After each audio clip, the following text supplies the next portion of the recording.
Bismillahirrahmanirrahim. Assalatu wassalam ala asyrafil mursalin wa ala alihi wa ashabihi ajma'in wa mabad. Assalamualaikum warahmatullahi wabarakatuh.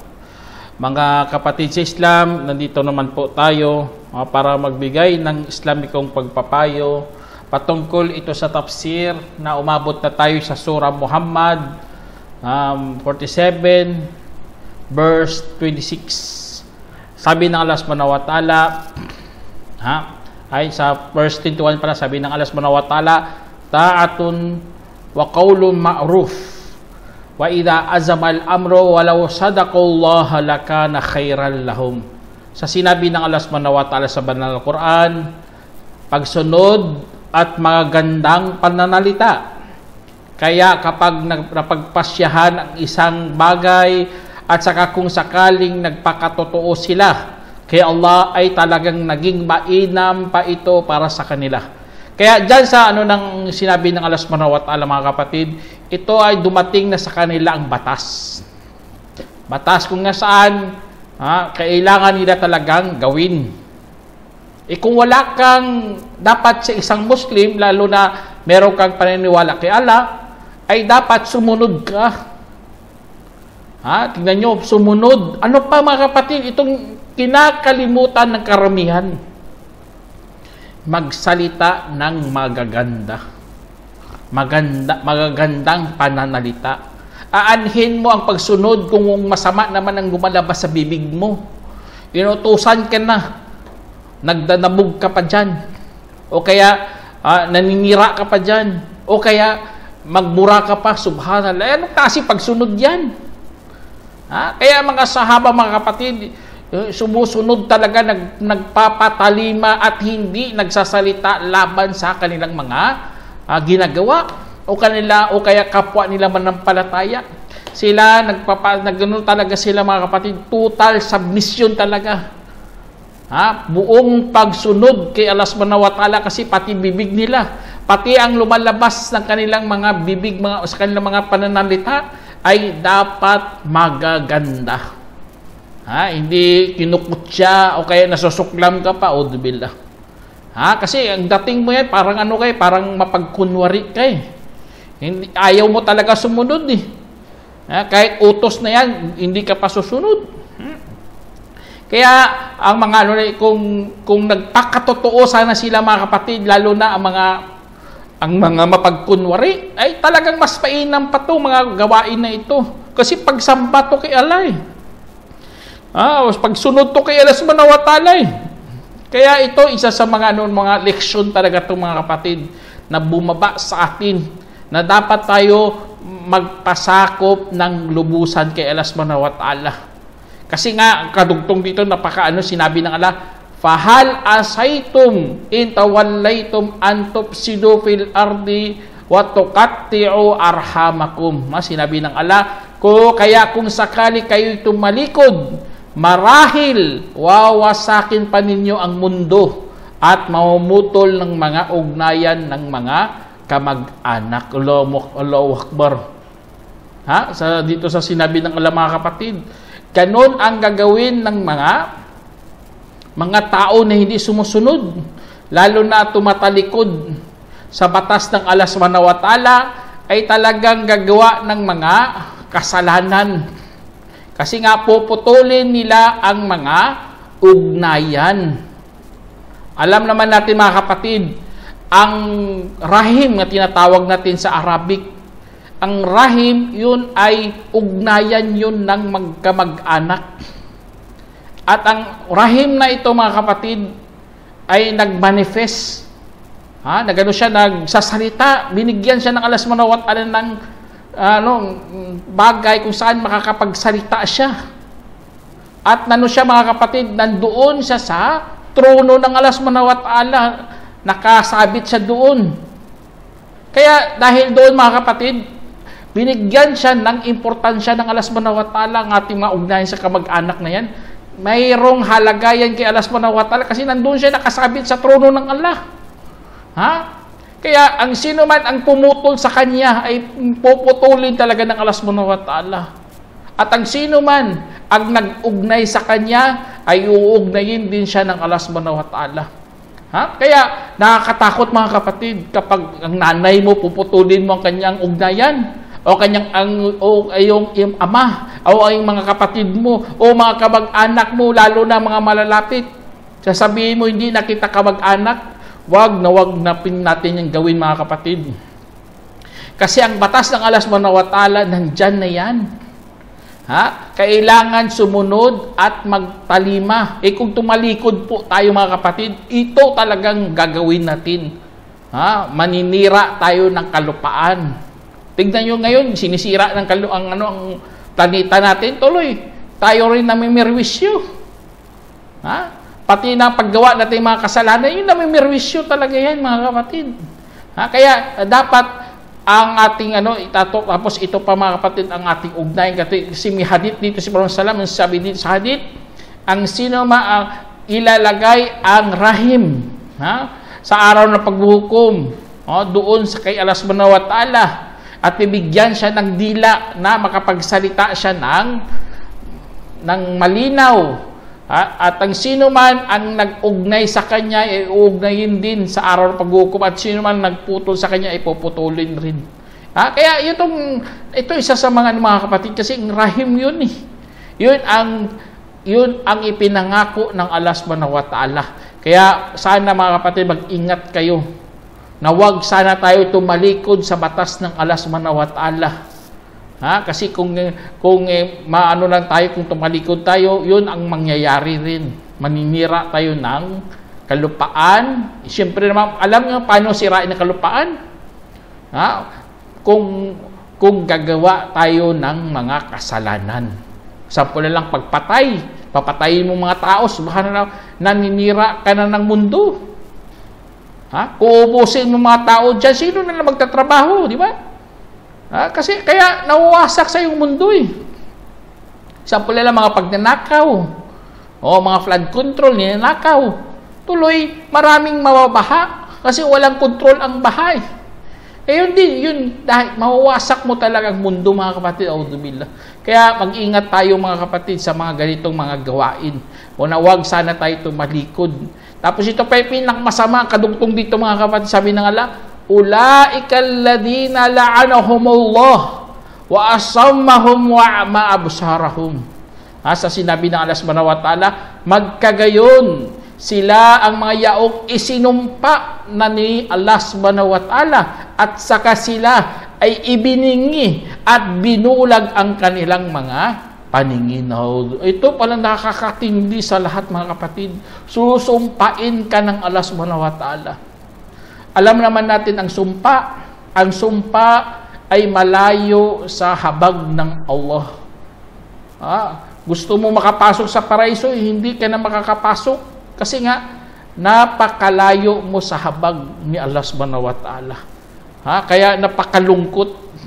Kung isipin mo, napakalungkot kapatid. Bakit napalayo ka sa habag ni Allah subhanahu wa ta'ala? Tapos ano pa, ibiningi, gagawin kang bingi. Nakakarinig ka naman. Pero hindi mo mauunawaan. Parang pumasok lang sa isang tenga at tumalabas sa ibang tenga. Ganun ang mangyari sa iyo kasi ginawa kang bingi. Totoo talaga ito mga kapatid ninyo. Dawa ka ng dawa sa nakita ko sa dawa ka ng dawa, pero naririnig naman nila, pero hindi sila nakakaunawa. Itong nakakatakot. Kasi nga, ang di pala ibiningi ang kanilang mga tenga, ang ibiningi ang katotohanan na narinig nila. Yun ang napakasakit. Ito ay sobrang ligaw na yun, kapatid, ligaw na yun. Hindi na siya kasi nakakaunawa eh. Napakalinaw naman ng sinabi mo. Taos puso mo naman na sinabi na walang halong panluloko. Pero hindi nila mauunawaan dahil yan sa kaligawan, mga kapatid. Kaya sana magpakupkup nawa tayo kay Allah subhanahu wa ta'ala na hindi sana tayo magaya sa mga ganitong mga gawain. Kasi kapag ibinigay ka na ng Allah, binulag ka pa sa katotohanan, ay halos hindi ka na makakita ng katotohanan. Kaya ang lungkot pakinggan, mga kapatid, na isa sa mga mangyari sa mga tao na ito. Tapos sinabi ng Allah subhanahu wa ta'ala kadugtong dito, afala yatadabbaruna al-Qur'ana am ala qulubihim agfaluha. Kaya sa sinabi ng Allah subhanahu wa ta'ala, mga kapatid, sabi niya, bakit kaya ayaw nilang magmuni-muni sa Quran, o baka sa mga puso ay mayroong kandado roon. Allahu Akbar. Ito rin pala, lahat ng mga papunta pala sa puso. Hindi na nila kaya magmuni-muni sa Quran kasi nga nakakandado na po ang kanilang mga puso. Kaya kapag nakandado, mga kapatid, ang puso mo, napakalungkot. Isipin natin na ang mga tao na ito, mga kapatid, hindi na sila lubos nakakaunawa. Hindi na sila nakakaunawa dahil sa kanilang mga pinanggagawa dito, mga kapatid. Puso nila, kahit anong pilit nilang bubuhayin, kapag ikaw man kasi may kasalanan dyan, bakit nagkaroon yan ng kandado? Na hindi ka nagbalik loob kay Allah. Kaya ito ang mga kapatid. Kaya tapos sinabi din ng Allah subhanahu wa ta'ala, innal ladina irtaddu ala adbarihim min ba'di ma tabayyana lahumul huda asy-syaitanu sawwalahum wa amla lahum. Sinabi ng Allah subhanahu wa ta'ala, katotohanan, ang mga yaong tumalikod sa kanilang mga likuran matapos na naging malinaw para sa kanila ang patnubay, ay akitin sila ng Satanas at paasahin sila. Subhanallah, doon pala lumalapit sa Satanas sa mga taong naging malinaw na sa kanang katotohanan pero hindi nila tinanggap. Kasi nga naakit na sila ng Satanas. Kaya mag-ingat tayo, mga kapatid. Tayo ay dapat mag-ingat sa ganitong mga sitwasyon. Kasi nga kapag naakit ka ng Satanas, hindi ka na nakakaunawa. Paasahin ka pa ng Satanas. Sabi ng Satanas, ako nang bahala sa iyo. Ako nang kakarga ng kasalanan mo. Ako na magdadala. Lahat ako na mananagot. Ay talagang naakit ka sa kalokohan ni Satanas. Kasi nga, bakit ka pa tatalikod sa katotohanan na dumating sa iyo? Nandyan na yan eh. Naging malinaw na. Nakita mo, narinig mo, nararamdaman mo na iyan talagang patnubay ng Allah. Pero ang nangyari sa iyo, binulag ka, naakit ka ng Satanas at pinaasa ka pa sa wala. Ganun ang Satanas eh. Paasahin ka niya. Sasabihin siya, meron din ako paraiso, maganda sa amin, maging mayaman ka dito. Kailangan ng mga panluloko ng Satanas para maakit ka lang at maligaw. Ganun ang gagawin ng Satanas, mga kapatid. Kaya mag-ingat sa mga ganitong mga kaya sa Islam, mga kapatid, ang ridda tinatawag, bumabalik yun. Nagbalik Kristyan, nagbalik pagano o lahat ng mga uri ng ridda. Yun tawag sa ating ridda, bumalik sa kanilang mga likuran. Ibig sabihin, bumalik sa pagkagiging Kristiyano niya o pagiging pagano niya o ano pa dyan. Anong mga dahilan nito, mga kapatid? Bakit bumabalik sila? Sabi dito, dhalika bi annahum qalu lil ladina karihu ma nazzalallahu sanuti'ukum fi ba'dil amri wallahu ya'lamu israrahum. Nga sinabi ng Allah subhanahu wa ta'ala, iyon ay dahil sa talagang nagsabi para sa mga yaong nasuklam sa anumang ibinaba ng Allah. Susundin namin kayo sa ilang bagay at si Allah ang nakakaalam sa kanilang mga paglilihim. Kaya dito, tinutukoy na naman dito ang mga mapagkunwari o mga munafikun.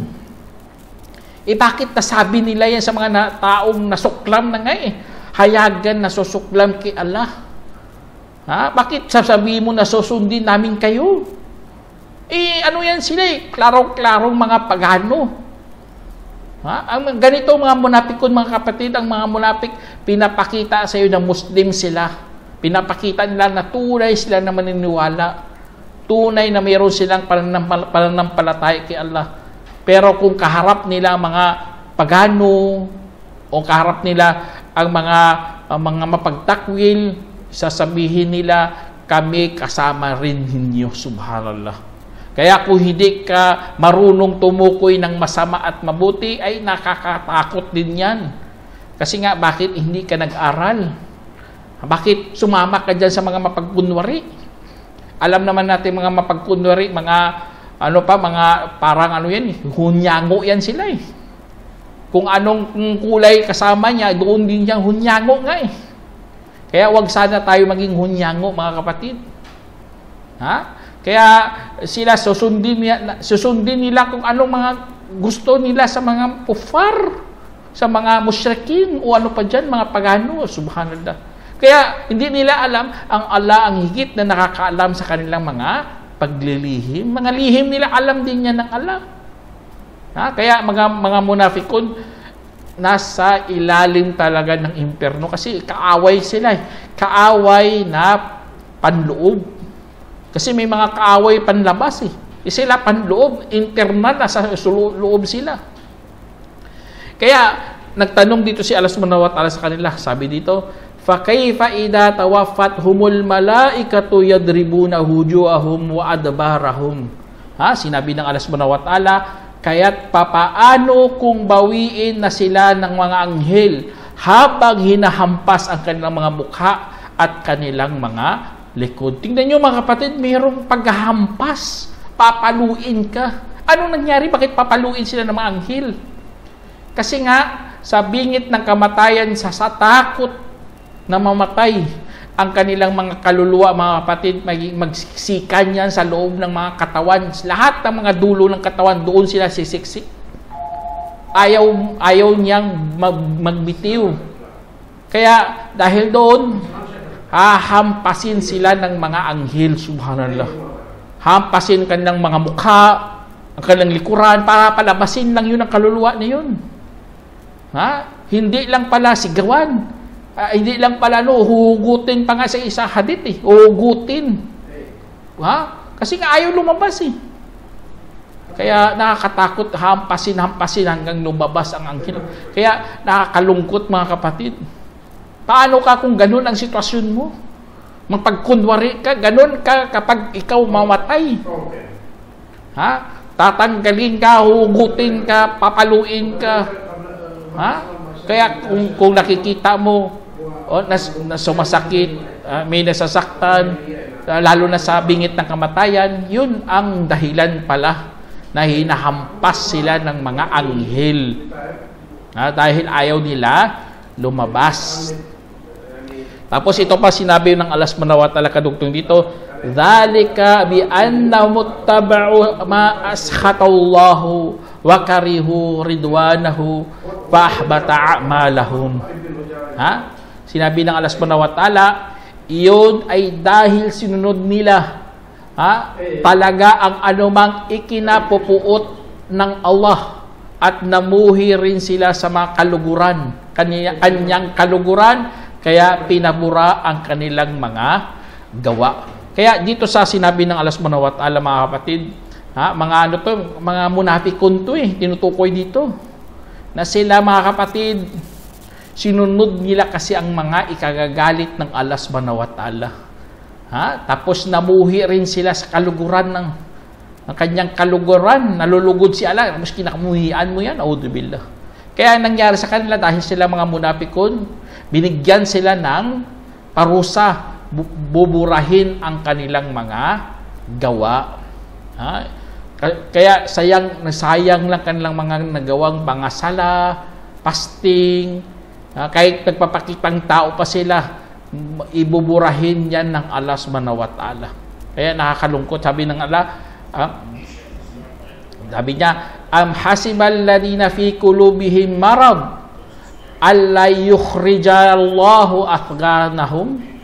Athganahum, sabi ng Allah subhanahu wa ta'ala, o inakala ba ng mga yaong merong karamdaman sa kanilang mga puso na hindi palalabasin ni Allah ang kanilang mga pagkapuot? Hindi ba papalabasin kanilang pagkapuot sa puso nila? Palalabasin lahat yun ng Allah. Kasi mga munapikon, ang mga mapagkunwari, itinago nila yun eh. Ayaw nila mabulgar, ayaw nila ipakita sa mga manampalataya na sila mga munapikon. Itinago nila yun ng gusto. Ayaw na ayaw nila. Pero palalabasin yan ng Allah subhanahu wa ta'ala. Lahat.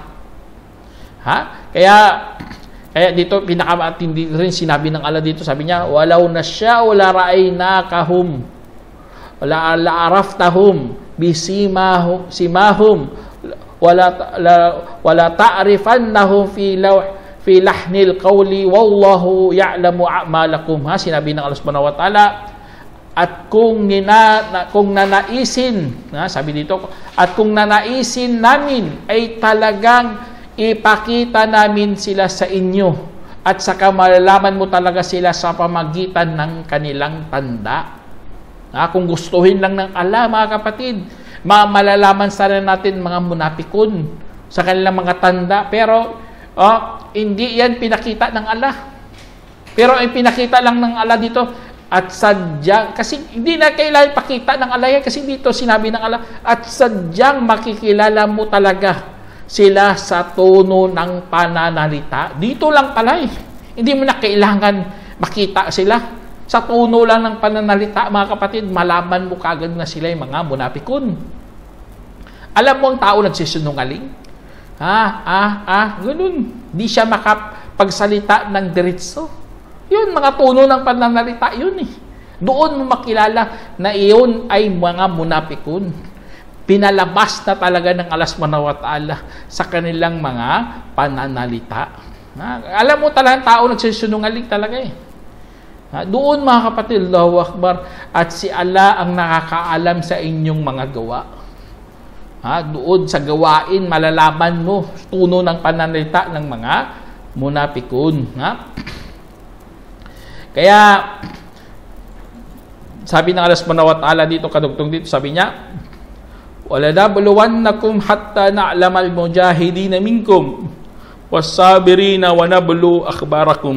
Sinabi ng Allah subhanahu wa ta'ala, at talagang susubukan namin kayo hanggang sa malalaman namin ang mga nakikibaka mula sa inyo at ang mga matiisin, at susubukan namin ang inyong mga kapakanan. Kaya susubukan tayo lahat ng Allah subhanahu wa ta'ala. Malalaman, gusto niya kasi makikita niya kung sino talagang sumunod sa kanya, sino ang mga nakibaka sa kanya, ang sino man ang nagtiis sa kanya.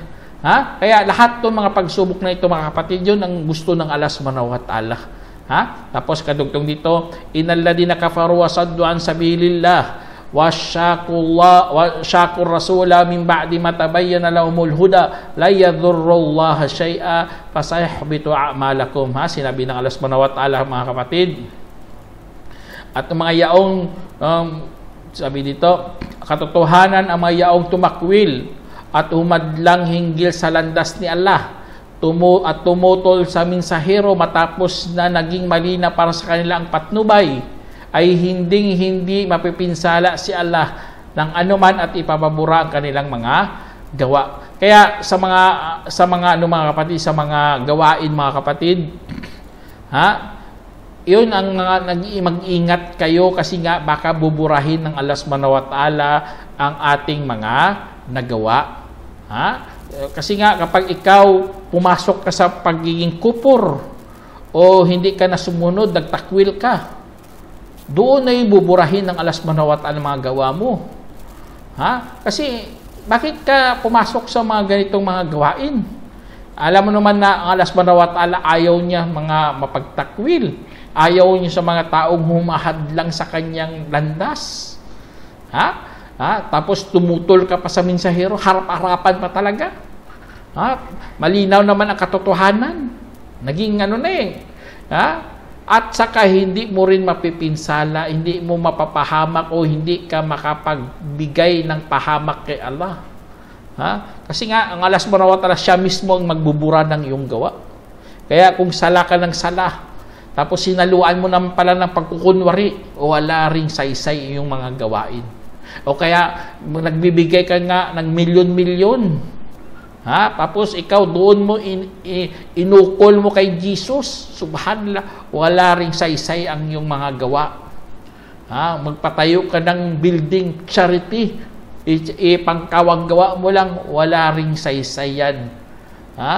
Makukuha mo ang paggalang, pagmamahal ng mga tao, pero hanggang doon na lang, kapatid. Hindi na yan aabot kay Allah. Ha? Kasi nga, bakit mo inukol ang bagay na yan? Dapat iukol mo yan para kay Allah. Kaya sa Islam, meron tayong lillah, para lamang kay Allah. Dapat ganun kayo gumawa ng gawain eh. Merong halong pananampalataya.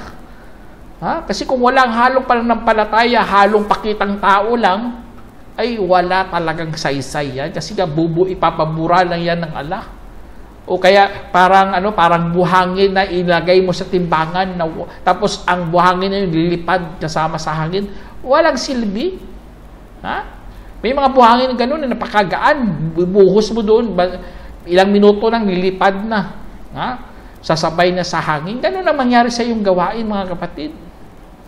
Na akala mo napakaganda, akala mo mabigat sa timbangan, akala mo may tulong sa iyo sa araw paghukom, wala palang silbi. Kasi nga, napunta sa pakitang tao, napunta sa kawalan, napunta sa walang saysay. Ha? Kaya tinuro na sa iyo lahat-lahat yan eh. Naging malinaw na ang katotohanan, naging malinaw na ang patnubay. Tapos ito pang ginawa mo, nagtakwil ka pa talaga, ayaw, magtanong-tanong ka pa, totoo kaya may paraiso? Subhanallah. Totoo kaya may impyerno? Subhanallah. Meron pa nga nagsabi, ang apoy sa impyerno, hindi na yan bumabaga kasi sa dami na tinapon doon, namatay ng baga. Subhanallah. Kupor yun eh. Napakalaking kupor yun kay Allah subhanahu wa ta'ala. Tapos yun ang iyong mga sinasasabihin. Tapos ito pa yung napakasakit sa lahat. Nagtakwil na nga, hinaharangan pa mga tao. Grabe talaga. Gagawa ng masama, ng damay pa ng kapwa. Hinaharangan niya ang mga tao papunta doon. Gumagawa ng mga pakana. Na pumututol talaga sa harap. Ganun ang ginagawa ng mga munapikon, mga kapatid. Gumagawa sila, pupunta sila sa mga Hudyo, pupunta sila sa mga Quraysh. Ganun ang kanilang mga pakana. Kaya akala nila mapapipinsala nila si Allah. Hindi mo mapapinsala yan si Allah. Bagkus sa araw na paghukom, tatanungin ka pa. At saka ipapakita sa iyong gawa pero na walang saysay, ipapabura sa araw paghukom. Sana meron kayong napulot ang araw, mga kapatid. Hanggang dito na lang. Assalamualaikum warahmatullahi wabarakatuh. جمعية الدعوة نور، الدعوة للجميع.